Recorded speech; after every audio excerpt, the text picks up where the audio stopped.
del Señor, a ustedes que tienen el privilegio de estar en este lugar y participar con nosotros en vivo y en directo de la presencia y del Espíritu de Dios y todo lo que Él quiere hacer en medio nuestro. Y también aquellos que a través de las ondas de radio y televisión pues pueden juntamente participar con nosotros y degustar lo que Dios hace en nuestro medio. Gloria a Dios. ¿A cuántos aquí ha bendecido el Señor en su vida? ¿Y a cuántos ha bendecido el Señor en bajada? ¿Verdad? Dios nos bendice en su vida, cuando las cosas nos van bien, cuando estamos pletóricos, cuando hay gozo, cuando hay felicidad, cuando hay prosperidad, cuando la economía fluye. Y también nos bendice en bajada. Y ahí especialmente, cuando estamos de bajón, de angustia, de depresión, pasando penurias económicas, familiares, matrimoniales, con los hijos, de enfermedad, de debilidad. Ahí especialmente porque Dios habita con el corazón quebrantado y con el espíritu contrito y humillado. Yo quisiera en esta mañana compartir con vosotros un texto que ve la simbología y el fruto que hace de que el Espíritu de Dios habite en tu hogar, en tu familia, en tu casa, aparte de en tu corazón.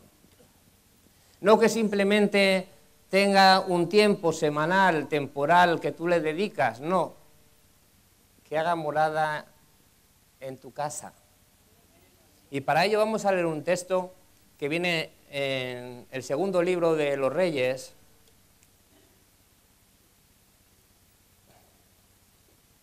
en el capítulo 4,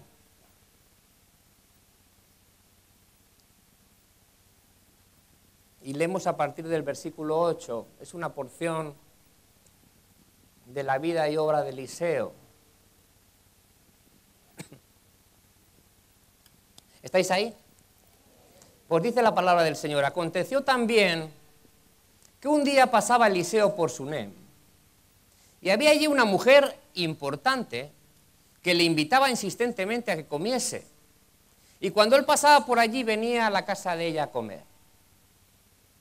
Y ella dijo a su marido: he aquí, ahora yo entiendo que este que siempre pasa por nuestra casa es un varón santo de Dios. Yo te ruego que hagamos un pequeño aposento de paredes y pongamos allí cama, mesa, silla y candelero, para que cuando él viniere a nosotros, se quede en él. Y aconteció que un día vino él por allí y se quedó en aquel aposento y allí durmió. Gloria al Señor. Un paso más, un avance. No que solo venga el siervo de Dios, ese hombre que tiene el Espíritu de Dios y que nos ministre y pasemos un tiempo con él en la comida. No, yo quiero más, yo quiero que él sea una parte en la casa, en la familia, que forme parte del hogar. Si yo os pregunto quién era Eliseo, pues me vais a decir, pues un profeta, un ungido, poderoso, siervo de Dios, el que guiaba al pueblo de Israel durante un tiempo. Pero yo quiero que os remontéis a lo que era realmente Eliseo. Eliseo era un labrador. La diferencia entre Eliseo y muchos es que él realmente tomó una decisión tajante en su vida y cambió su vida de pleno.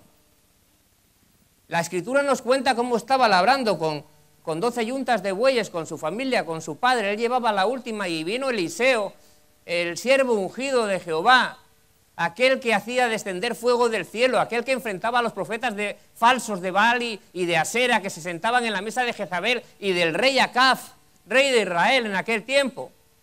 Y los desafiaba y bajaba fuego del cielo, o oraba y cerraba los cielos y los cielos no llovía.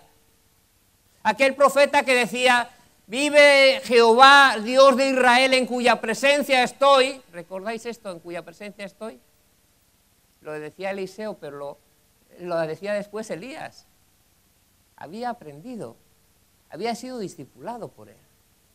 Que no habrá lluvia ni aun rocío si no es por mi palabra. Qué fuerte, ¿eh? Qué respaldo de Dios, qué poder. Cierro los cielos por 3 años y medio y no va a caer ni una gota de agua, para que realmente seáis quebrantados y volváis vuestros ojos a Dios y dejéis de adorar otros ídolos. Y viene Elías ante él y le tira el manto, y dice la palabra de Dios, cuenta el texto, que corrió en pos de él, que dejó los bueyes literalmente y corrió en pos de Elías. Y luego le dijo, ¿puedo despedirme de mi familia? Y dijo, ves. Rompió el arado, le pegó fuego al arado, sacrificó 2 bueyes, los coció y con ellos dio de comer a todo el pueblo. Dejo de comer polvo aquí detrás de los bueyes. Me voy detrás del ungido de Dios, de este que tiene el espíritu de Elías, el espíritu de Eliseo, el espíritu que era aquel mismo que se movía sobre la faz de las aguas en el principio, cuando todo estaba desordenado y vacío, y puso orden, y aquel que quiere poner orden en tu vida y en tu hogar, es el mismo espíritu.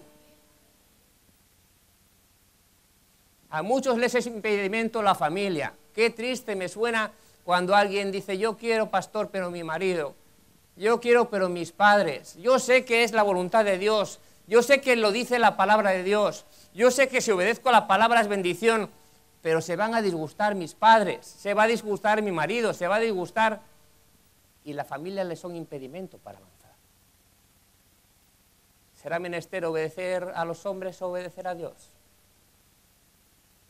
Y muchos que siguen ahí, pues en sus labores cotidianas, en la rutina, con el buey, yo me imagino a Eliseo, para allá un riego, vuelta a los bueyes, vuelta al arado, y a tomar el surco y otro riego, y llego al final y tomo el surco, y así cada día siguen un surco y el mismo surco y el mismo surco y el mismo surco, trabajando para subsistir mientras ven llegar el final de sus días.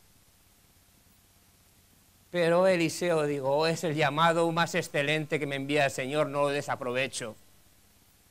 Como hizo Leví, el recaudador de impuestos, ven y sígueme. Ahí estaba manejando la pasta de los impuestos del pueblo de Israel que habían puesto los romanos.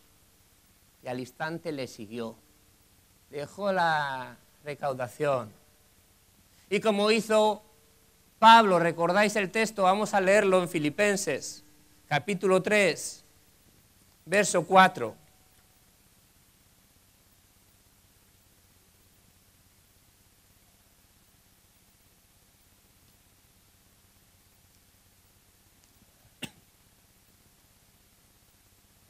¿Estáis ahí? Dice la palabra del Señor, dice Pablo, aunque yo tengo también de qué confiar en la carne. Si alguno piensa que tiene de qué confiar en la carne, yo más, circuncidado al 8º día, del linaje de Israel, de la tribu de Benjamín, hebreo de hebreos, en cuanto a la ley, fariseo, en cuanto a celo, perseguidor de la iglesia, en cuanto a la justicia que es en la ley, irreprensible. Pero cuantas cosas eran para mi ganancia, las he estimado como pérdida por el amor de Cristo. Y ciertamente estimo todas las cosas como pérdida por la excelencia del conocimiento de Cristo Jesús, mi Señor, por amor del cual lo he perdido todo y lo tengo por basura, para ganar a Cristo y ser hallado en Él, no teniendo mi propia justicia que es por la ley, sino lo que es por la fe de Cristo, la justicia que es de Dios por la fe. ¿Con qué fin? Con el fin de conocerle a Él, el poder de su resurrección y la participación de sus padecimientos, llegando a ser semejante a Él en su muerte, si en alguna manera llegase a la resurrección de entre los muertos. El fin es resucitar en Cristo. Pero yo te digo, el fin, al menos el mío, también es el tiempo que vivo en la tierra. Ser semejante a Jesús en sus padecimientos y en sus manifestaciones de poder y de gloria. bendecir todo aquello que encuentras en tu entorno y que alcanza a tu alrededor. Sé un instrumento en las manos de Dios. Eliseo enseguida lo vio. Ahora ya no quiero que el arado sea un instrumento en mi mano y yo dirija el arado. Ahora quiero ser yo un instrumento en las manos de Dios y que Dios dirija mi vida y me guíe. Y quiero pues ser labranza de Jehová y estar en su plantío y ver el fruto, que es el fruto que Dios hace en su reino, y ver la extensión y el fruto que realmente vale, que es el que produce el Espíritu Santo. No un fruto natural, que es perecedero. Y para ello se discipuló. Cogió y dijo, yo me voy detrás de este hombre que tiene el espíritu de Elías. Yo quiero lo que él tiene. Unción, sabiduría, poder, respaldo. El manto simboliza el respaldo de Dios. Es lo que cubre las espaldas, es lo que te protege del frío, es la cobertura del que está a la sombra del Altísimo. Y si Dios te respalda, amigo, no tienes enemigo fuerte. No tienes problema poderoso que no puedas vencer. Y siguió Elías tras sus pasos. Y cuenta la Escritura en Segunda de Reyes que Elías lo llevó a Gilgal, que significa círculo de piedras, literalmente. Significa también rodar. Un círculo es el lugar donde muchos dan vueltas y nunca avanzan. El círculo asemeja a la noria donde fue atado Sansón cuando le quitaron los ojos por desviarse del cometido que Dios tenía para él. El ungido de Dios allí como un pollino tirando de una noria, dando vueltas en la rutina día a día sin avanzar. Y muchos se pasan el día en rutinas y monotonías y no avanzan.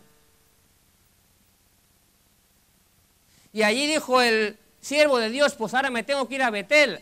Y dijo, pues yo me voy detrás tuyo.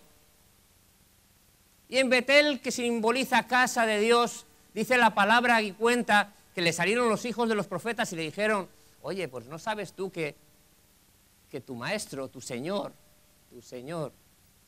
te va a ser quitado. ¿Por qué no te quedas aquí con nosotros? Los hijos de los profetas.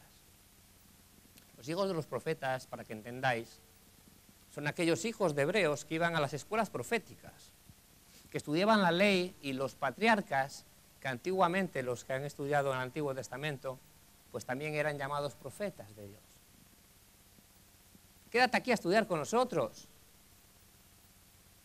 Quédate aquí en los cultos simplemente. Es la casa de Dios. Yo me voy a hacer la voluntad de Dios. Yo voy a seguir aprendiendo, voy a capacitarme. Voy a seguir a este siervo. Y Elías le decía, quédate si quieres con ellos, porque yo me tengo que ir a Jericó. No te dejaré.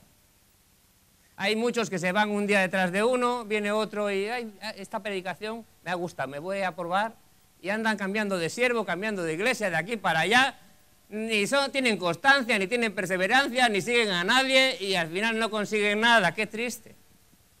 A las buenas están aquí y cuando viene el tiempo de prueba que viene de parte de Dios, salen corriendo y buscan un lugar más plácido. Amigo, escoge a un siervo de Dios, escoge una iglesia de sana doctrina. Plántate ahí, no te muevas hasta que crezcas y des fruto. Y adquieras el ministerio, la autoridad, el poder, la unción de lo alto que Dios te va a dar para luego realizar el ministerio cuando falten las personas que estén delante o cuando se multipliquen el plantío y se necesiten más personas para ministrar, para enseñar, para discipular a la gente. Y allí se fueron a Jericó y Eliseo detrás, no te dejaré. Y Jericó, todos saben, es la ciudad amurallada. Es la primera ciudad que hay que conquistar para la tierra prometida. Dios nos llamó a ti y a mí un día que estábamos en esclavitud, en el pecado, en el mundo, apartados de la gloria de Dios, apartados de la fe, de la salvación, y nos dijo, ven en pos de mí. Y en una circunstancia el Espíritu nos llamó, nos tomó, recibimos fe. Señor, yo te acepto en mi corazón como Señor y Salvador. Vale, pues ahora ven a conquistar toda la tierra que he preparado para ti. Y muchos llegan a Jericó, que es la primera conquista, y no avanzan porque no son capaces ni de tirar una piedra. Y siguen con los mismos muros en su vida que tenían cuando empezaron la liberación en Cristo. Y muchos, a pesar de llevar años en el Señor, todavía siguen fumando. Y si viene otro que se lleve la culpa, pues les da igual. O siguen bebiendo. O siguen engañando a su mujer o a su marido. O siguen masturbándose. Y tienen el impedimento que no consiguen llegar a nada. Porque la primera conquista no han avanzado todavía. Cuando sabemos que en el poder, en la voluntad de Dios, tiramos los muros caen y avanzamos y proseguimos. Y alcanzamos los cometidos y las riquezas que Dios tiene preparadas para ti, si te están esperando. Deja de dar vueltas. Deja de andar en la mediocridad. Derriba los muros que te impiden tu avance. Y sigue adelante. El último tramo para Eliseo y para Elías, que ya formaban casi un equipo, pues era atravesar el Jordán. Había que atravesar aquel río. Y cuenta la palabra de Dios como Elías se quitó el manto, lo dorbó, golpeó las aguas y las aguas se abrieron. Y pasaron Elías y Eliseo en seco. Eliseo quería aquel Espíritu de Dios, pero anhelaba más. Qué bueno que anheles ser más que tu maestro. Qué gloria para el maestro que sus discípulos le superen, que sus hijos naturales y espirituales le superen. Es una muestra de que has hecho las cosas bien, con excelencia. Yo quiero la doble porción de tu espíritu cuando tú seas arrebatado. Y cuenta la Escritura que vino un carro de fuego y elevó a Elías en los cielos y el manto cayó en tierra a los pies de Eliseo y Eliseo lo tomó. Y dijo, Padre mío, porque realmente era el Padre espiritual, el que le había engendrado de nuevo en una dimensión superior a la que tenía. La había sacado de allí, de su rutina, para llevar un camino de ser la voz de la parte de Dios. Y que hizo lo mismo que Elías. No tenía que hacer nada diferente. Dobló el manto de la misma forma, golpeó las aguas y volvió atrás, atravesando el Jordán. Y a partir de ahí no era la voz de Elías, era la voz de Eliseo, la que gobernaba los cielos. Todo lo que atares en la tierra será atado en los cielos. Y todo lo que desatares en la tierra será desatado en los cielos. A ti te daré las llaves. El que tiene las llaves tiene la autoridad para abrir y para cerrar. Y Eliseo entendió esto. Lo entendió de tal forma que si Elías desafió a los falsos profetas de Baal, cuando venían los enemigos a buscar a Eliseo y él estaba con Giezi, el siervo que se había juntado a él, que no era de lo mejor, y el que conozca la historia entenderá por qué lo digo, no fue un buen discípulo, por eso no prosiguió la saga. Cuando venían los enemigos de 50 en 50 bajaba fuego del cielo y los consumía. Cuando venían y rodeaban los enemigos de los ejércitos naturales, él le mostraba el discernimiento espiritual, que los carros de fuego que había alrededor de ellos y que son de parte de Dios son mayor que cualquier ejército del enemigo. Que si Dios es con nosotros, ¿quién contra nosotros? Y cuando hacía falta lluvia, y todos anhelaban la lluvia, y él oraba para que la lluvia viniera y nadie veía, él le decía, Jesús, sube al monte Carmelo hasta 7 veces porque la lluvia viene. Y allí pues, empezó a ver la nube como una palma de mano y perseveró hasta que vino una fuerte lluvia y volvieron a correr los arroyos y a prosperar el fruto y la tierra. Ahora sí es el profeta Eliseo. Pero quizás tú tienes un llamado que te ha venido siendo dado desde hace años y sigues ahí agarrado a tu arado. Con problemas familiares, personales, con rutinas, y no has dado el paso de avanzar, de ser discipulado, decir, yo voy a aprender a ver qué Dios quiere hacer conmigo. Y ahora, una vez puestos en el sitio, no viendo al profeta, sino viendo desde dónde viene el profeta y entendiendo que Dios quiere hacer lo mismo con nosotros, vemos la situación. Una mujer importante invitaba a Eliseo cuando pasaba por Sunem a que comiera con ellos en casa. Que te inviten a comer es un privilegio, pero que te invite un judío. Los judíos no invitan a alguien que no es para ellos principal. Un judío te invita a su mesa a comer es como hacerte parte de su familia, es una honra tremenda, porque entre otras cosas ellos comen todos de un mismo plato y comen con las manos. Entonces, claro, por eso lavarse antes de comer las manos, nada inmundo, participa conmigo, por eso en la Santa Cena, digo, pruébese cada uno a sí mismo y discernir el cuerpo de Cristo, no vengas aquí indolentemente a participar lo santo si tú tienes una vida profana, porque luego vas a acarrear enfermedad y muerte. Vamos a discernir espiritualmente. Esto no es un club social, esto es una nueva vida en el conocimiento y en el poder de Dios. Y esta mujer le invitaba a comer con su marido. Pero llega un momento que la mujer dice, yo quiero más. Me deleito en el tiempo que pasamos con este, que es un siervo de Dios. Por sus frutos les conoceréis. Y me gusta cuando dice a su marido, era una mujer importante, tenía discernimiento espiritual, me atrevo a decir por lo que cuenta la Escritura, aún más que su marido. Pero reconoce su posición y dice, te ruego.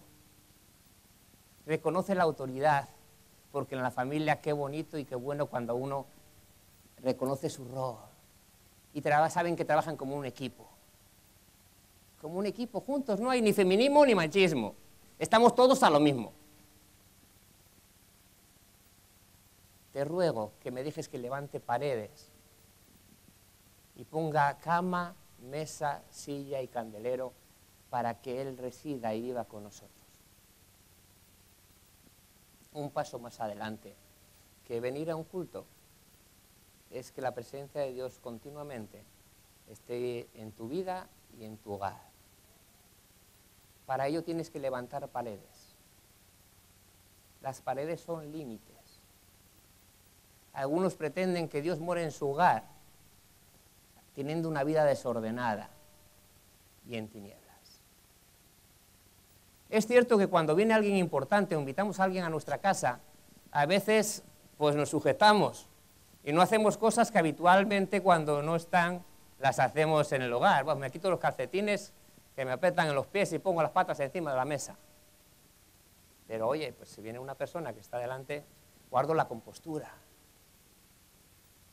Pero ¿y si la persona que está delante es Jesús y se va a quedar de continuo en la casa? Ya no se trata de guardar composturas. Se trata de cambiar hábitos y de hacerlos costumbres, de hacer una forma de vida nueva y moverte en ella. Levanto paredes. Porque Dios no comparte habitáculos inmundos. No se puede comer de la mesa de Dios y la mesa de los Baales. No es lo mismo Cristo que Belial. No es lo mismo la luz que las tinieblas. De ahí que Jesús le explicó para que entendieran a los fariseos y les decía, cuando el espíritu inmundo, escucha, espíritu inmundo, ¿no? Hay espíritu inmundo y espíritu de Dios, sale del cuerpo, anda por lugares secos y áridos buscando donde morar, donde haya reposo y no lo halla. Y entonces dice, volveré al sitio donde salí y encuentra que la casa está vacía, barrida y adornada. Y dice, uff, de lujo, voy a llamar a 7 de mis amigos, mis colegas, 7 espíritus como él, y vienen a morar en la casa. Y dice la Escritura que entonces el postrer estado llega a ser el aquel hombre peor que el primero. Y así vemos como muchas personas que un día aceptaron a Jesús y por circunstancias decidieron volver atrás. El Espíritu de Dios es contristado, porque cuando tú haces obras que no son santas, que son profanas, sí, cuando tenemos una debilidad y nos arrepentimos de Dios de corazón, Dios que conoce nuestros corazones nos perdona, nos santifica, pero cuando ya son hábitos o costumbres que no ha lugar, el Espíritu Santo vuela y deja la casa barrida y adornada porque Él es un Dios de orden. Y cuando vienen los espíritus inmundos, vamos, hacen fiesta. Y así veo muchas vidas que vienen por segunda, por tercera vez a los caminos del Señor y cada vez vienen peor. Esta es la explicación que la dio Jesús del mundo espiritual. Por eso retén el Espíritu de Dios, engalana tu casa, para que el Espíritu de Dios habite. Levanta paredes, y dice la palabra de Dios que pusieron una cama. ¿Para qué es la cama? Para descansar, ¿verdad? Más aún, es para dormir. La cama es donde te despojas de todo el peso del trabajo, te quitas de la mochila de tus cargas. Hay muchos que dicen, y es verdad, se descansa muy bien si el colchón es bueno, y es importante, entre los muebles de tu casa, quizás el más importante sea el colchón que tengas, porque si descansas bien te levantas mejor para poder trabajar. ¿Cuál es el mejor? ¿El de alta gama, picolín? No, lo Mónaco. En paz me acostaré y asimismo dormiré, porque solo tu Señor me haces dormir confiado. El verdadero descanso es el que tiene la cama de Dios, que descansa del Señor, que se quita la mochila y digo, ahí te dejo mis cargas, ya irás tú haciendo, que yo ahora voy a dormir, que yo soy un ser natural y tú eres espiritual. Descansa en el Señor sus cargas. Y ya mañana con nuevas fuerzas seguiré a tu lado haciendo tu obra, Señor. Qué bonito descansar en el Señor. No todo el mundo sabe. No todo el mundo sabe descansar en el Señor. Algunos, en cuanto tienen un percance chiquitito, ya les quita el sueño, ya no pueden dormir. ¿Vives en la fe? Dios tiene control de tu vida, ni un pelo de tu cabeza se cae sin que Dios le sustenta. Pero ¿cuántas veces proclamamos y después ante el menor contratiempo nos echamos las manos a la cabeza? Descansa. Vamos a ponerle cama al siervo de Dios. Vamos a ponerle mesa. Qué privilegio sentarse a la mesa con Jesús. Y dice la palabra de Dios que los fariseos, los religiosos de la época, le criticaban porque entraba y comía con los publicanos y con las prostitutas. Claro, no participaba de su pecado, pero quería transformar, porque como él decía, vosotros vais de sanos y el médico, los sanos no tienen necesidad de médico, pero los enfermos sí. Yo vengo a sanar a los enfermos. Y así María Magdalena pues después siguió y sirvió al Señor siendo una prostituta de la que, por cierto, le sacaron 7 demonios.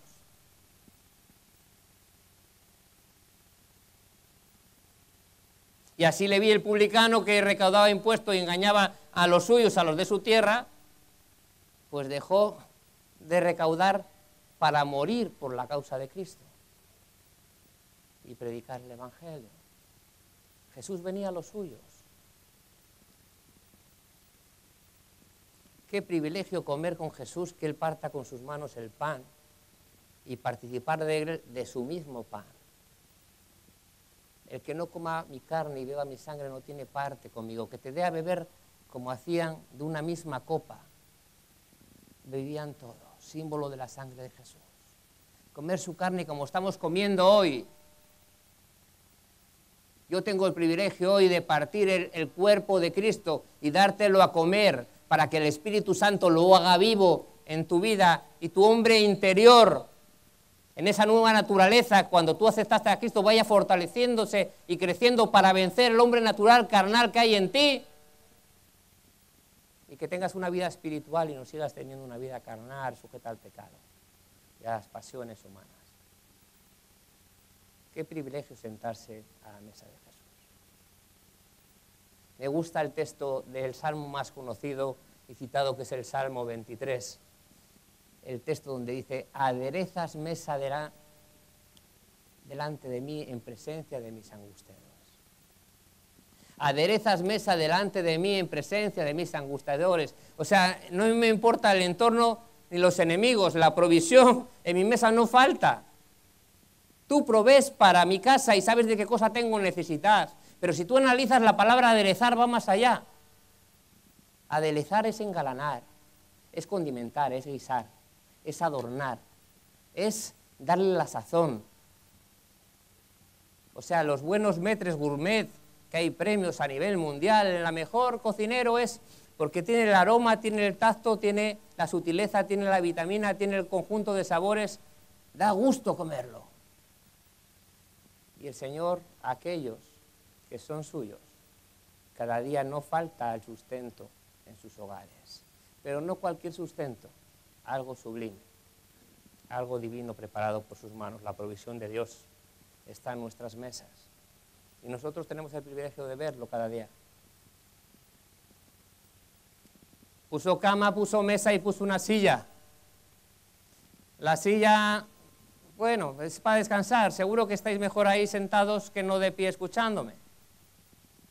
Pero es diferente el sentido para la cama, no es para dormir.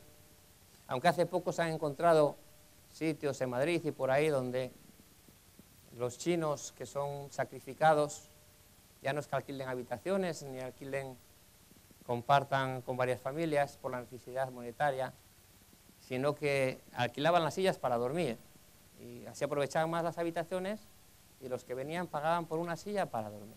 No es la silla para dormir, la silla es para sentarse y compartir. Es un taburete con respaldo para la espalda. Cuando alguien me viene a pedir consejo o a ver lo que yo entiendo que es de la parte de Dios, o si está haciendo lo correcto, o con un conflicto personal o familiar, etcétera, pasan y sentados los dos hablamos, conversamos. También a la mesa te sientas en una silla. Es para compartir. Hay una cosa que tiene la silla, que es unipersonal. Muchos le dicen al Señor, Señor, siéntate en el trono de mi corazón. Mi corazón le voy a poner paredes y tú vas a reinar. Esta es tu habitación. Y luego le dicen, échate a un lado y comparte la silla porque tengo otros invitados. ¿Qué te imaginas? Que te diga, comparte el asiento, que estamos muchos, sentaros cada dos en una silla. Te estás ahí con el pandero, a ver dónde lo metes tú o dónde lo mete el otro. Es difícil, ¿verdad? Pues hay muchos que al Señor lo tienen así. Pretenden que comparta la silla con otros. A mí me ha pasado ir a casas, a hogares o a lugares que me invitaban y yo iba a ministrar la palabra de Dios y después se iban en busca de otros que le ministraban otras doctrinas y muchas veces doctrinas de demonios. Cuida de ver quién se sienta en la silla de tu corazón, quién te ministra. Cuida de no sentarte, dice el Salmo 1, el primero, el que no ande en consejo de malos, ni se siente en silla de escarnecedores, ni ande en camino de pecadores. No te sientes a escuchar aquello que no te aprovecha, la crítica, la contaminación, la murmuración. Porque tienes que cuidar el habitáculo que está en ti, que es donde mora el Espíritu de Dios, para no contristar al Espíritu. Y los que tenemos el Espíritu, sabemos cuando hacemos algo mal, cuando vemos algo que no tenemos que ver, cuando escuchamos algo que no tenemos que escuchar, que el Espíritu nos está diciendo, esto no te aprovecha, salte de aquí. Esto cambia de canal.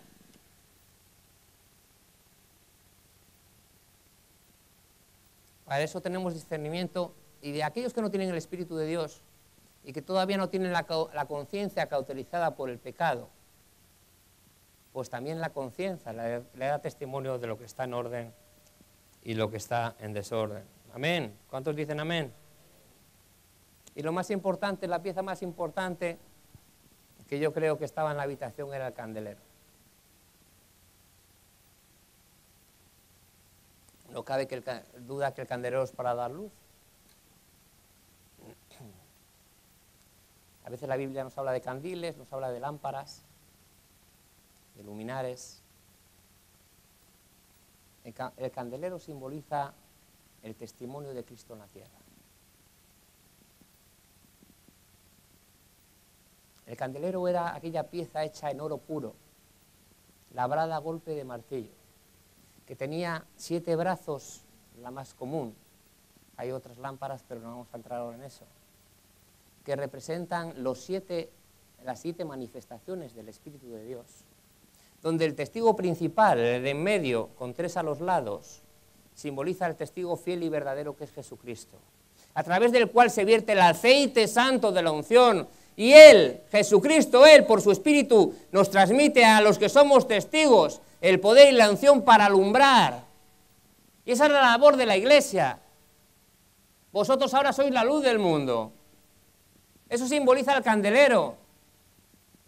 Estaba en la mesa de los panes de la proposición y enfrente la menorá, diciéndome cómo la palabra, a la luz de la revelación de Jesucristo y el Espíritu Santo, me muestra lo que la palabra dice. Y lo entiendo. Por eso muchos no leen y no entienden. Me he confundido, pero lo he dicho bien. Hay muchos que no leen. Pero hay otros que leen y no entienden. Porque no lo leen la palabra con el Espíritu Santo. No oran antes de leer, Señor, háblame. Señor, ilumíname con tu revelación. Dale vida a la palabra, que salten las letras. Haz las mías.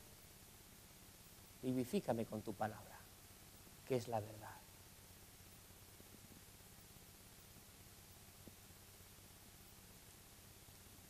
En el libro del Apocalipsis, Jesucristo mismo trae la revelación a Juan y da un mensaje para las 7 iglesias, que es una simbología de la Iglesia universal. El 7 es el número de la plenitud divina. En 7 días hizo Dios toda la creación y culminó la obra de ella. Vamos a leer 2 textos. Apocalipsis 1:12.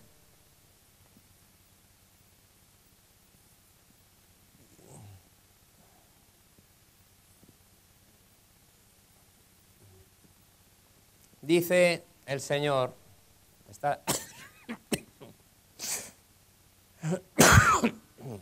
hablando Juan de la visión que tuvo en la isla de Pasmos, y dice, y me volví para ver la voz que hablaba conmigo, y vuelto vi 7 candeleros de oro, y en medio de los 7 candeleros, a uno semejante al Hijo del Hombre, vestido de una ropa que llegaba hasta los pies, y ceñido por el pecho con un cinto de oro.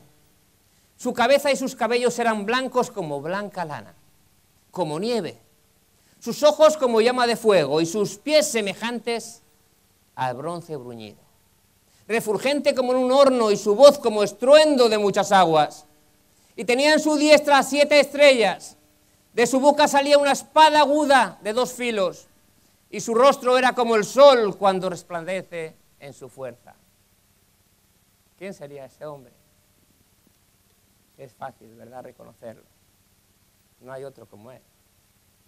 Era Jesucristo mismo, dándole el mensaje para la iglesia.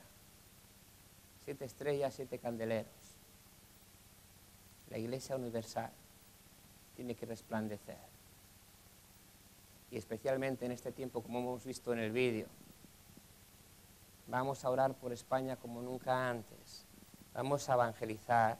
No podemos vivificar a otros si no tenemos vida en nosotros mismos. Empecemos por ahí. Orar, leer la palabra, es esencial cada día. Leemos un texto más que nos habla realmente de aquellas personas que recogen el testigo, como lo hizo Leví, que luego fue Mateo, como lo hizo Pablo, como lo hizo Eliseo, como lo hizo anteriormente Elías. Y la Biblia nos habla de los 2 testigos que vendrán en el final de los tiempos. Y dice así en Apocalipsis 11, verso 4. Estos testigos son los 2 olivos y los 2 candeleros que están en pie delante del Dios de la tierra. Si alguno quiere dañarlos, sale fuego de la boca de ellos y devora a sus enemigos. Y si alguno quiere hacerles daño, debe morir él de la misma manera. Estos tienen poder para cerrar el cielo, a fin de que no llueva en los días de su profecía. Y tienen poder sobre las aguas para convertirlas en sangre y para herir la tierra con toda plaga cuantas veces quiera. Este es el poder que Dios da a sus testigos, aquellos que escogen ser candeleros en la tierra,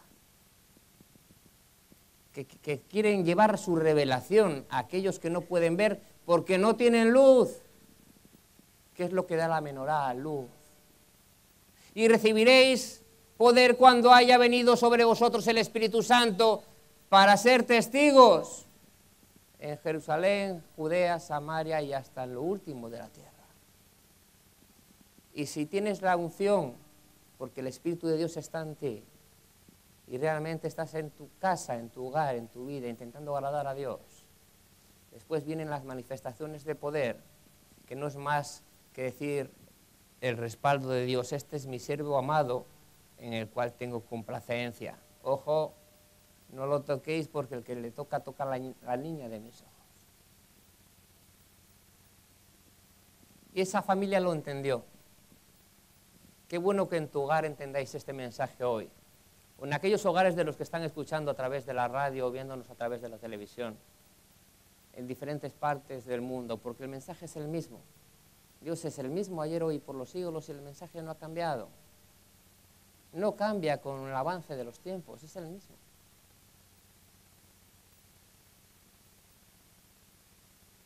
Esa familia tomó la buena parte, decidió hacer aposento. El siervo de Dios que tenía el Espíritu de Dios moraba allí con ellos. Hice la palabra de Dios, para terminar, que era una familia estéril. No habían podido tener hijos. Especialmente para las mujeres de Israel, no tener hijos era un símbolo de maldición. Porque así como los hijos son símbolo de bendición, se sentían mal. Pero Dios mismo quiso premiar aquello que habían hecho con su siervo.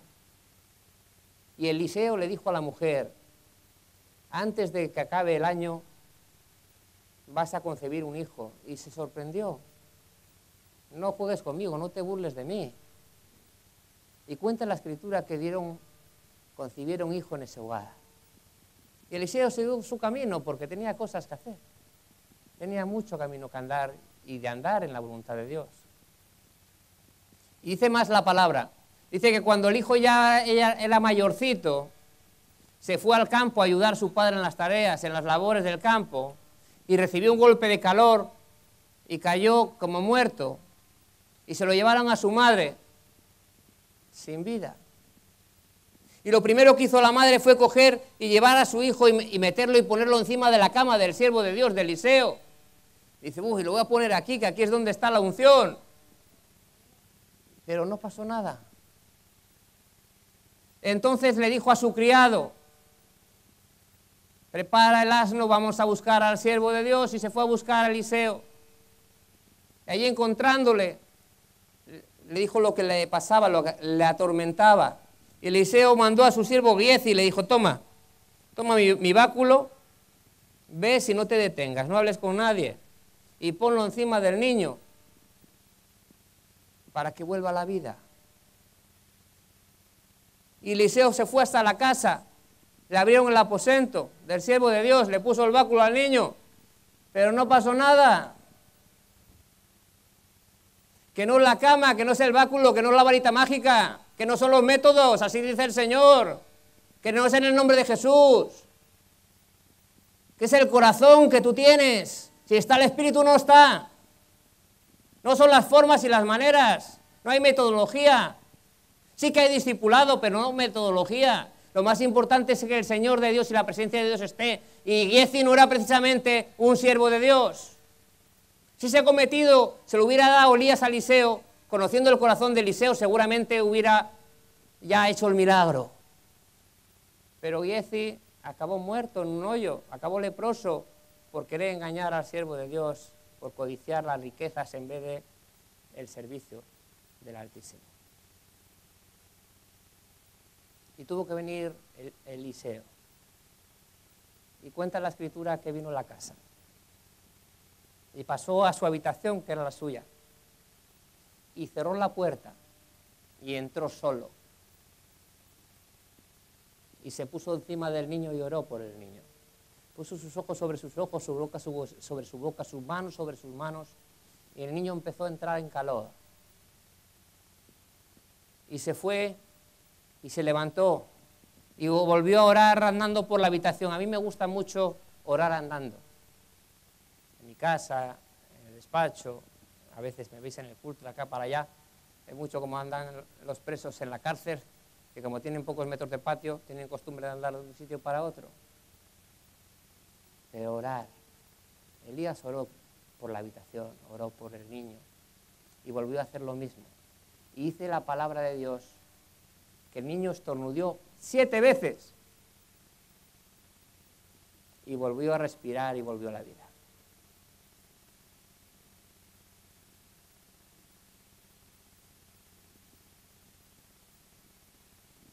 ¿Quieres tener la bendición de Dios en tu casa? ¿Quieres obedecer a Dios antes que a los hombres? No te quedes mirando a los hombres. No te quedas lamiendo tus heridas. Hay muchos que han sido dañados y se pasan el tiempo y lo pierden disgustándose y lamiéndose. Entra en una dimensión superior. Deja que Dios obre y opere en tu casa y utiliza a los siervos que son de Dios para traer la bendición a ella. Para que donde había esterilidad y no había fruto, empiece a haber fruto y haya vida, nueva vida en Cristo Jesús. Amén. Vamos a orar. Cierra tus ojos ahí donde estás.